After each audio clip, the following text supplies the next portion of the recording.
Hello hello hello, आप सभी का स्वागत है आपके प्यारे अपने ई सरल में। आज जो है हम 99 परसेंटाइल कैसे लेकर आनी है केमिस्ट्री में, 90 प्लस मार्क्स हम कैसे स्कोर करने वाले हैं, क्योंकि केमिस्ट्री एक ऐसा सब्जेक्ट है, आप जानते हो 40 मिनट के अंदर अंदर आपके 90 प्लस मार्क्स आ जाएंगे। एक ये ऐसा सब्जेक्ट भी है जिसको आपने अभी तक बहुत इग्नोर किया है, और इग्नोर करने के बावजूद आप मैथ्स और फिजिक्स बहुत पढ़ते हो, केमिस्ट्री तो आपको ईगो पर लग जाती है कि लाल में डाला पीला और हरा और निकल गया, जो भी सब आपकी बातें मन में चलती रहती है, फिर भी लास्ट में जाकर केमिस्ट्री ही जद बजाती है, केमिस्ट्री से ही नंबर आते हैं। और ये जग जाहिर फैक्ट है बेटा, अगर मैं बात करूं जेईई मेंस की या फिर मैं बात करूं जेईई एडवांस की, तो अगर किसी से सिलेक्शन होगा तो वो केमिस्ट्री से होगा, सबसे आसानी से अगर किसी से सिलेक्शन होगा तो वो केमिस्ट्री से होगा। अब बात करते हैं कि अगर आज आपका लेवल एकदम जीरो है, आपने बिल्कुल केमिस्ट्री नहीं पढ़ी है, या आपने थोड़ी बहुत पढ़ भी रखी है पर कॉन्फिडेंस नहीं है, चीजें भूलने लग गए हो, तो यहां से लेकर जेईई मेंस जनवरी तक हम एग्जैक्टली क्या करें। अगर हमें क्लास 12 के बच्चे, अगर हमें ड्रॉप ईयर के बच्चे हैं, हमें कितने टेस्ट देने हैं, कितने क्वेश्चन सॉल्व करने हैं, कौन से क्वेश्चन सॉल्व करने हैं, एनसीईआरटी का क्या करना है, इनऑर्गेनिक ऑर्गेनिक फिजिकल हमको कैसी करनी है, सबसे इंपॉर्टेंट चैप्टर्स कौन से होने वाले हैं जो हाई वेटेज के, जिनको पढ़ना ही पढ़ना है, हर एक चीज आज आपको इस डिटेल्ड वीडियो के अंदर बता रहा हूंगा। ठीक है, लास्ट ईयर 1200 बच्चे करीब करीब जो ई सरल से पढ़े थे वो 99 परसेंटाइल लेकर आए। उसमें बहुत सारे बच्चे ऐसे थे जिनकी केमिस्ट्री में 99.9 परसेंटाइल प्लस आई। उन्होंने क्या किया था वो भी डिस्कस कर रहे होंगे। आपको क्या करना है ये आपको इस वीडियो के एंड में मिल जाएगा अगले 10 से 12 मिनट में। देखो यार, सबसे इंपॉर्टेंट तो चीज है, आज एकदम ब्रूटल ऑनेस्ट फैक्ट्स आपको बताने वाला हूं। हो सकता है थोड़ी बहुत डांट भी पड़ जाए, क्योंकि आप नलायकी मक्कारी इतनी कर रहे हो कि आज ये हालत हो चुकी है कि केमिस्ट्री जिस पर हमारा सबसे ज्यादा कमांड होना चाहिए था, आज हम उसमें एकदम बिल्कुल जीरो है। आज सिट्टी पिट्टी हमारी गुम हो रखी है, मैक्सिमम फॉर्मूले हमको टाइम पर याद नहीं आते। हमेशा एग्जाम के बाद हमको ऐसा लगता है ये केमिस्ट्री का क्वेश्चन था जो डुएबल था, एक बार बस नोट्स पढ़कर ये क्वेश्चन हमारे से फटाक से हो जाता है, पर एग्जाम में वही हमको -1 और इफेक्टिवली -5 मार्क्स देकर आता है। क्योंकि जब आप एक क्वेश्चन गलत करते हो जो बहुत आसान था, तो आप उसके 4 मार्क्स जो आप स्कोर कर सकते थे वो तो लूज करते हो, और एक आपको -1 मार्किंग भी साथ में चिपकती है, तो 5 नंबर का लॉस हो जाता है। हम आज यहां से यही बात करेंगे, तो शुरुआत करते हैं। बेटा जाकर कॉपी और पेन ले आओ, ठीक है, लिखना पड़ेगा ताकि आप बाद में उसको इंप्लीमेंट भी कर पाओ, और इंप्लीमेंट करो तभी आगे सुनना, वरना अगले 10 मिनट भी आप क्यों ही वेस्ट करते हो। जाकर अपने बाबू सोना से बेटा बात करते रहो, रील्स स्क्रॉल करते रहो, अपनी गेमिंग करते रहो। रिजल्ट के दिन नॉट सेलेक्टेड लिखा जाएगा, फर्स्ट अटेम्प्ट में 40 परसेंटाइल आपको आ जाएगी, मिलियनियर तो आप बनी जाओगे रैंक वाइज, और फिर तो मजा ही मजे। ठीक है, अपने तो मजे ही मजे होते रहेंगे, कोई दिक्कत ही नहीं है फिर। पर अगर सीरियस हो और यहां से बदलाव करना चाहते हो तो बेटा ये चीजें आप समझ लो। सबसे पहले हम आज के वीडियो में पिछले 5 साल का एनालिसिस कर रहे होंगे, ताकि हमको ये समझ में आए कौन से चैप्टर्स हमारे लिए सबसे ज्यादा इंपॉर्टेंट होने वाले हैं, और एनटी और जेईई मेंस किस तरीके से यहां पर सोच रहे हैं। फिर उसके बाद मैं आपके लिए पूरे एक लर्निंग लेकर आया हूं, टॉप 5 लर्निंग्स पिछले 5 साल के बेसिस पर, जिसमें पेपर के टफनेस लेवल की, मतलब केमिस्ट्री की आज हम बात कर रहे हैं स्पेसिफिकली, क्या पैटर्न बेस्ड क्वेश्चन आ रहे हैं, एनसीईआरटी का क्या वेटेज रह रहा है, किस टाइप के क्वेश्चन ज्यादा आ रहे हैं, हम ये सारी चीजें बेटा यहां पर डिस्कस कर रहे होंगे। उसके बाद बेसिक्स फर्स्ट, जिसके बिना आप 50 नंबर भी नहीं स्कोर कर सकते, 40 भी नहीं कर सकते, 90 तो भूल जाओ, बहुत बड़ी बात हो गई। फिर 2026 की हम स्ट्रैटेजी की बात करेंगे कि अब हमको यहां से क्या करना है और हमारा डेली रूटीन कैसा होना चाहिए है। बहुत सारे बच्चों के मन में बहुत सारे सवाल है। सबसे पहला सवाल तो यह है कि क्या यहां से कुछ हो भी सकता है क्या? अब क्या यहां से अगर हम शुरुआत करें तो 99 आ सकती है क्या? केमिस्ट्री में क्या 50-60 नंबर भी आ सकते हैं क्या? इन सब चीजों के भी जवाब दूंगा। उससे पहले बेटा एनालिसिस सबसे पहले हम करेंगे, फिर ये सारी बातें करेंगे। उसके पहले अगर आप एक्चुअली में जीरो से शुरू करना चाहते हो, या अभी तक आपका 30-40% सिलेबस ही हुआ है, पर अब आप जेईई में जनवरी में 99% लेकर आना चाहते हो, तो ई सरल का मिशन 99 कोर्स लॉन्च हो चुका है, जिसकी क्लासेस बहुत जल्दी शुरू होने वाली है। खास बात क्या है, इसमें लिमिटेड स्टूडेंट्स होंगे, 70% ऑफ आपको मिलने वाला है। मोस्ट अफोर्डेबल कोर्स है, बट ये 70% ऑफ पहले 300 बच्चों के लिए होने वाला है। डिस्क्रिप्शन में और कमेंट सेक्शन में लिंक है, या फिर आप ई सरल की ऐप से डायरेक्टली इसको जाकर परचेज कर सकते हैं। ये याद रखना कि अब एक एक दिन हजारों रैंक के बराबर है। अब आप टाइम वेस्ट करना अफोर्ड नहीं कर सकते। अब आते हैं सबसे जरूरी क्वेश्चन पे कि क्या अभी हम कर भी सकते हैं क्या। देखो बेटा, इस बच्चे ने 75 दिन में 34 से 99.79 का इंप्रूवमेंट किया। ठीक है, इस बच्चे ने उतने ही दिन में 16 से 99.31 का इंप्रूवमेंट किया, और ये सिर्फ 2025 में ऐसा नहीं हुआ, 2020 से ऐसा हुआ होता जा रहा है, जब बहुत कम समय में बच्चे बहुत ज्यादा इंप्रूवमेंट कर रहे हैं। तो अगर कोई चीज लगातार 6 साल से हो रही है तो तुम्हारे साथ क्यों नहीं हो सकती? बिलीफ सिस्टम बदलो, अपने अंदर वो आग लाओ, अपने दिमाग को ये फालतू नौटंकी करने का टाइम मत दो।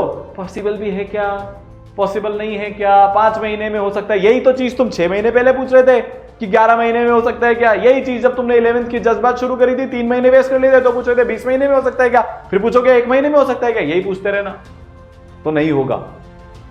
भैया खुद पे विश्वास करना पड़ता है, तब जाकर जिंदगी में जीत मिलती है। शुरुआत करते हैं। देखो भाई, ये सबसे इंपॉर्टेंट चैप्टर्स हैं अपने। ये जो इस पेज पर चैप्टर लिखे हैं, ये तुमको किसी भी कीमत पर करने हैं। क्या एनालिसिस है ये?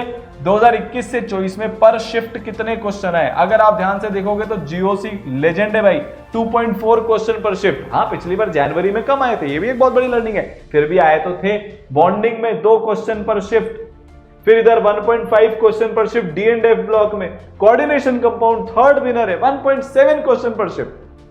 8 नंबर 7 नंबर। अगर आप एक बार इमेजिन कर देखो, जीओसी, बॉन्डिंग, कोऑर्डिनेशन और मोल भी सिर्फ पढ़कर चले जाते हो ना बेटा, तो आपकी उस शिफ्ट में 7 से 8 क्वेश्चन बैठ जाते हैं। 30 से 32 नंबर तो आप 4 चैप्टर अच्छा कर लोगे, इससे करके चले जाते हो। तो इसका बेटा स्क्रीनशॉट ले लो, और किसी भी कीमत पर ये चैप्टर्स आप मिस नहीं कर सकते। ये सबसे इंपॉर्टेंट बात है।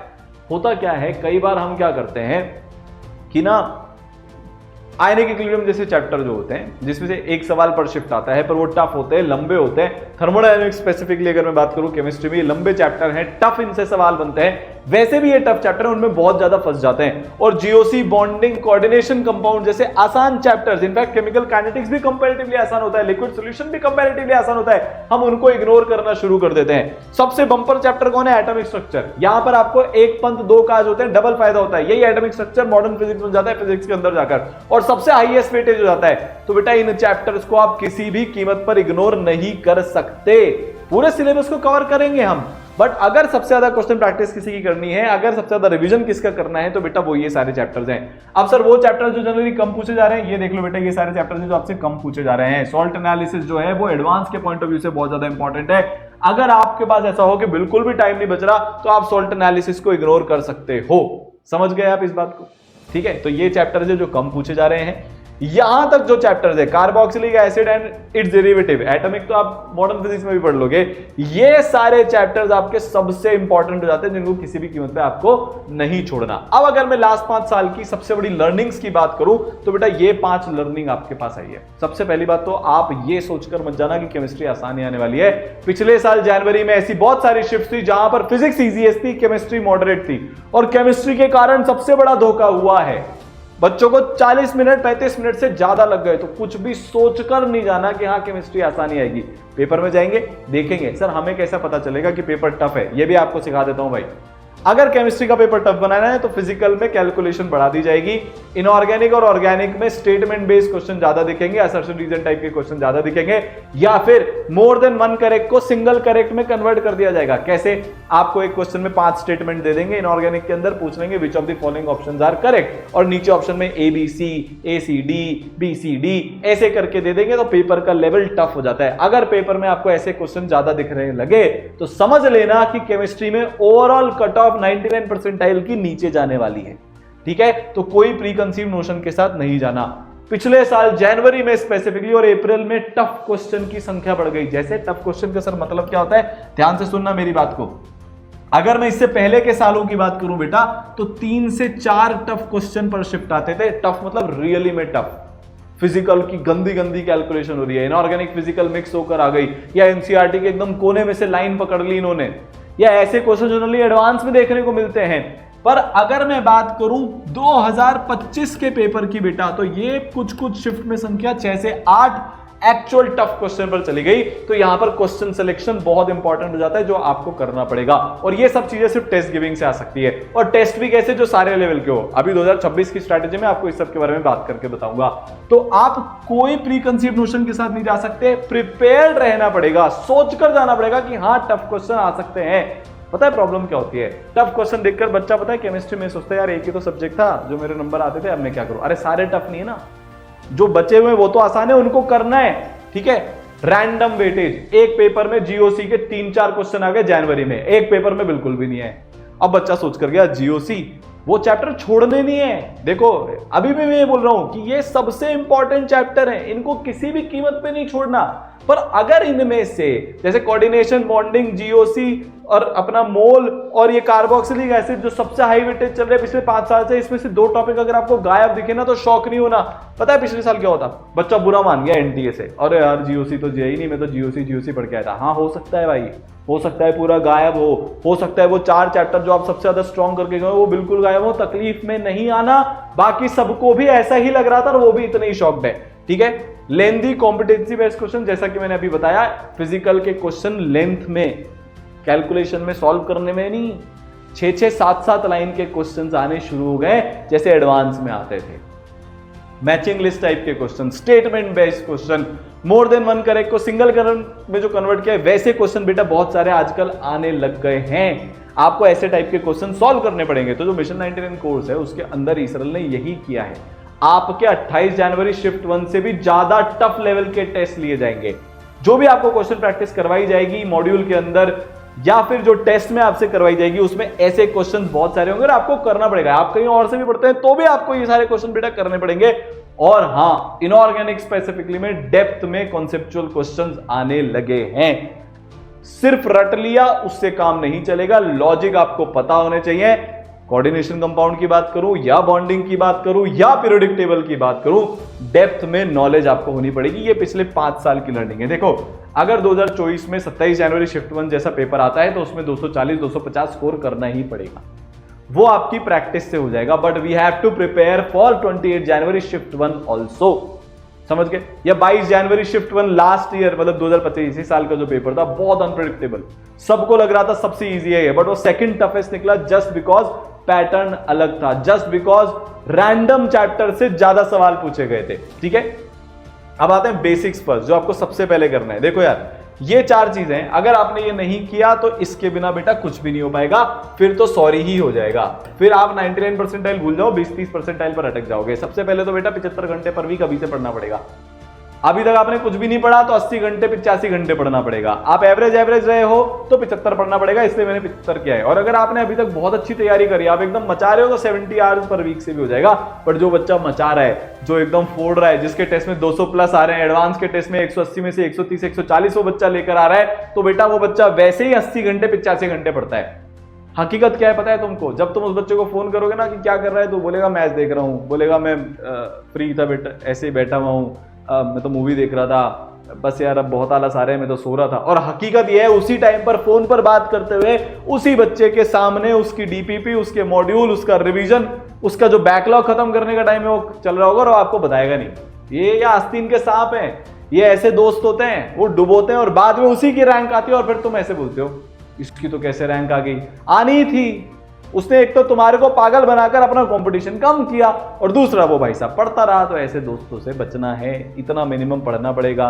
अब भूल जाओ यार सोशल मीडिया, सब चीजें तुम अपने फोन से हटा दो, या अगर तुमसे नहीं हटाई जा रही तो अपने स्टडी जोन बनाओ कि इस 3 घंटे में अपने फोन को स्विच ऑफ करके पढ़ूंगा। अगर तुम उस टाइम पर फोन से पढ़ रहे हो तो लेक्चर देखने के लिए फोन से पढ़ो, तब तुम किसी ऐप पर जाओगे इसकी चांसेस वैसे भी कम होते हैं। इसके अलावा जब सेल्फ स्टडी टाइम है, होमवर्क टाइम है, टेस्ट टाइम है, अपने फोन को लॉक कर दे बेटा।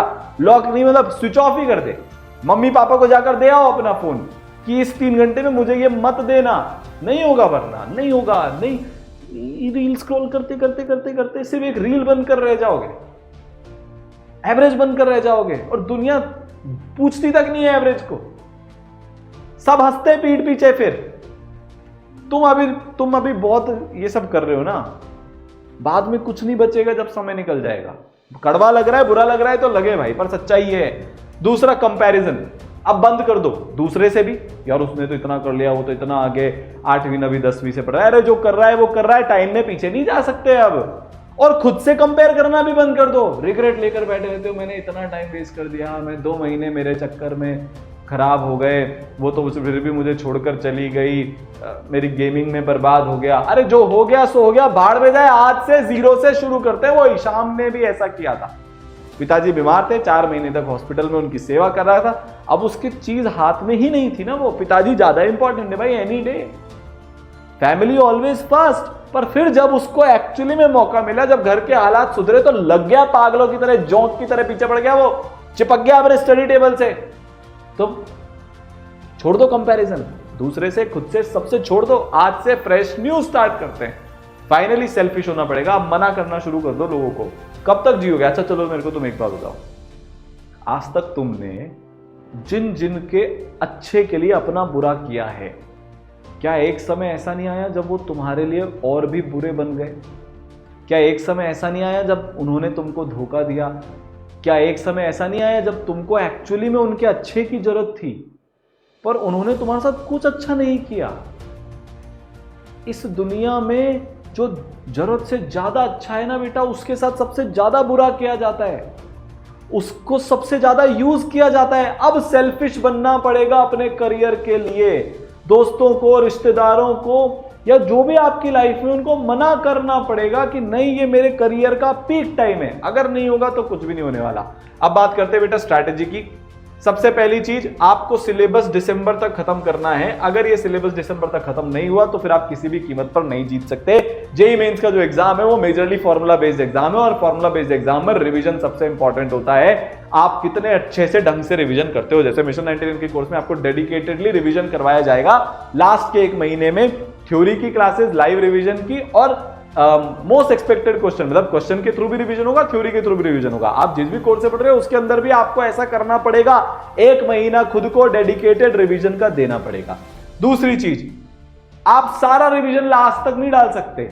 फिजिक्स और मैथ्स में थोड़ा रिवीजन कंपैरेटिवली कम जरूरत होता है, पर अगर मैं बात करूं बेटा इनऑर्गेनिक और ऑर्गेनिक की, अगर आपने इसमें अब एक साइकिल में रिवीजन नहीं किया तो आप भूल जाओ। वो साइकिल क्या है बेटा? 1728। आपको जो है, जिस दिन आपने वो लेक्चर पढ़ा, पहली बार कोई चैप्टर पढ़ा, उस दिन उसके नोट्स लेकर बैठना पड़ेगा, रिवीजन करना पड़ेगा। रिवीजन कैसे करते हैं? पूरे नोट्स एक बार पढ़ लिए, नोट्स बंद किए, अब उसको पूरा का पूरा रिकॉल करने की कोशिश कर रहे हो कि हाँ, मैंने जो जो पढ़ा था मेरे को कितना कितना कितना कितना याद आता है।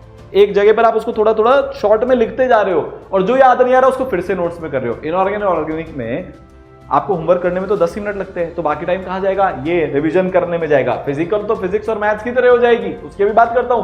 फिर आप संडे को जो भी आपने पूरे हफ्ते में पढ़ा है उसके नोट्स पढ़ते हो, उसके बाद उसको बंद करके मेजर सब टॉपिक्स, कॉन्सेप्ट्स को रिकॉल करने का चालू करते हो, तब जाकर आपकी इनऑर्गेनिक और ऑर्गेनिक स्ट्रांग होगी। वरना आप कुछ भी कर लो, 2-4 बार नोट्स पढ़ने से नहीं होगा। जब मैंने आईआईटी बॉम्बे क्रैक किया था, मैंने bonding, GOC, coordination compounds, isomerism, alcohol phenol ether, halogen derivative, ऐसे चैप्टर्स के नोट्स 20-20, 25-25 बार पढ़े थे, और सॉल्ट एनालिसिस के मैंने कम से कम 40 से 45 दफा नोट्स पढ़े थे। तब जाकर वो चैप्टर मेरे दिमाग में घुसे थे, तब जाकर वो 10 सेकंड में 4 नंबर मेरे एग्जाम में आए थे, जिसके कारण मैं आईआईटी बॉम्बे पहुंचा। तुम्हारे साथ भी तभी होगा। और फिर फाइनली जो भी तुम्हारा मंथली टेस्ट हो रहा है या 21 डे का टेस्ट हो रहा है, उसके पहले तुमको रिवीजन करना पड़ेगा। संडे सबसे इसमें आपका इंपॉर्टेंट हो जाता है, क्योंकि संडे को आप एक साथ बैठकर सारी चीजों को कंसाइज कर रहे होंगे, सारी चीजों को रिकॉल कर रहे होंगे। 3 घंटे डेडिकेटेड रिवीजन केमिस्ट्री का संडे को करना पड़ेगा।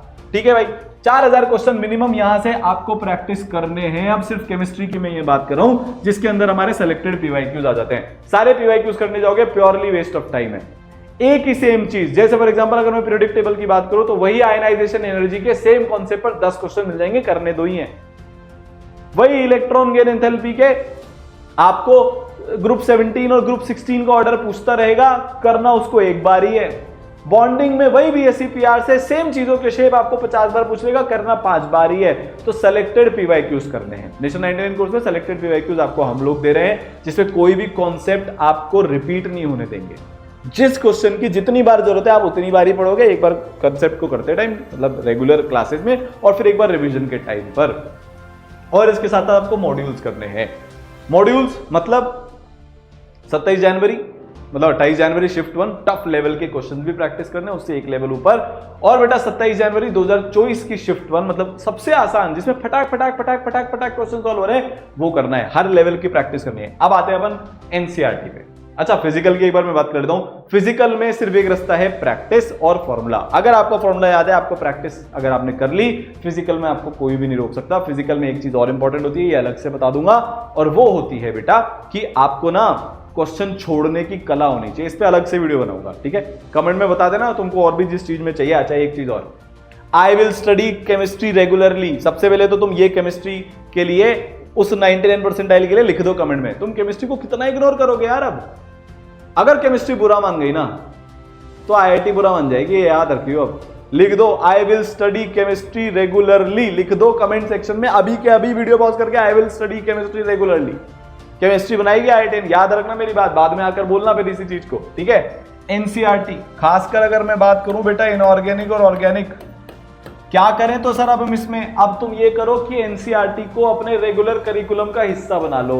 12वीं वाले बोर्ड के लिए वैसे भी पढ़ेंगे, ड्रॉप ईयर वाले तुम एक बार पढ़ चुके हो, एक बार फिर से पढ़नी है, तो करना क्या है, चैप्टर खत्म होते ही, पूरा चैप्टर खत्म करने के बाद, उसके सवाल करने के बाद एनसीईआरटी लेकर बैठो। अब एनसीईआरटी को सिर्फ खोलकर पन्ने नहीं पलटने, उस एनसीईआरटी की एक एक लाइन को ढंग से पढ़कर खुद से ये पूछो इससे क्या सवाल बन सकता है, कहीं से भी उठकर आ जाता है। एनसीईआरटी के जितने रिएक्शन है, चाहे ऑर्गेनिक हो इनऑर्गेनिक हो, अपना नाम भूल जाना पर एनसीईआरटी के रिएक्शन मत भूलना बेटा, सीधे उठकर आ रहे हैं एज इट इज। उनकी टेम्परेचर की कंडीशन, कैटलिस्ट दिया हुआ है या जो भी दिया हुआ है, आपको सबसे पहले वो चीजें याद करनी है। किसी चीज का आपको यूज बता दिया, यार ये गन मेटल होता है इसका ऐसा करना है, यार ये फलाना चीज होती है इसका ऐसा करना है, वो आपको याद करनी है, उससे क्वेश्चंस बना बनाकर आपको पढ़ना है। तो चैप्टर खत्म हुआ, एनसीईआरटी उसकी तभी की तभी कर ली, उसकी बैक एक्सरसाइजेज अच्छे से हमने कर ली, as it is direct questions उठकर आ रहे हैं, ठीक है।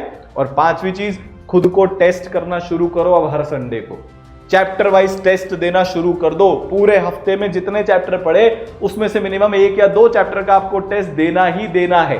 केमिस्ट्री का एक टेस्ट पर संडे मिनिमम आप दे रहे होंगे। सेम फिजिक्स और मैथ्स के लिए भी कर लेना, पर आज भी हम केमिस्ट्री की बात कर रहे हैं, इसलिए केमिस्ट्री का आपको बता रहा हूं। नहीं दोगे कभी नहीं कर पाओगे। वहां आप पेपर में जाओगे, करेक्ट को इनकरेक्ट पढ़ लोगे और इनकरेक्ट को करेक्ट पढ़ लोगे। करेक्ट को इनकरेक्ट कोई भी नहीं पढ़ता, पर इनकरेक्ट को करेक्ट आप पढ़ लोगे। बेसिक कैलकुलेशन मिस्टेक होगी। अभी मैं एक बच्चे से बात कर रहा था, 56 इंटू क्या 19 था, उसको 1054 लिखकर आ गई, 1064 होता है, गए 5 नंबर बेकार। आ सकते थे ना। तो ये जो सारी मिस्टेक्स हैं जो आपको लगता है कि हमें आता है बट पेपर में हम नहीं कर पाते, वो सिर्फ तभी रिजॉल्व होगी जब आप हफ्ते भर में अपने चैप्टर वाइज टेस्ट दे रहे हो।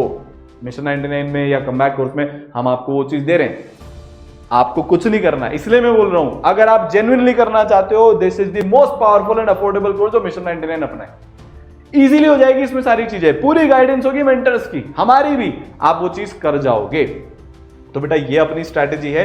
और आपका जो 12 घंटे का जो आपको मिनिमम रूटीन है, 1 घंटे का जो आपको दिखता है, 1 दिन का जो आपको दिखता है, मंडे से सैटरडे, संडे का तो मैंने बता ही दिया क्या करना है, वो ऐसा दिखता है। 3 क्लासेस 5 घंटे की हर दिन की, फिर होमवर्क 4 से 4.5 घंटे, रिवीजन बैकलॉग 1 से 1.5 घंटा, और नोट्स का रिकैप, जो रिवीजन में बोल रहा था ना कि क्लास के बाद रिवीजन करना है, उस क्लास का वो बेटा हो जाएगा अपना 1 से 1.5 घंटे का। ये आपका हर दिन डेली स्टडी रूटीन आपका ऐसा दिखता है, अगर आपको 99 परसेंटाइल लेकर आनी है तो, ठीक है। ईसरल हमेशा आपके लिए बेटा साथ में खड़ा है।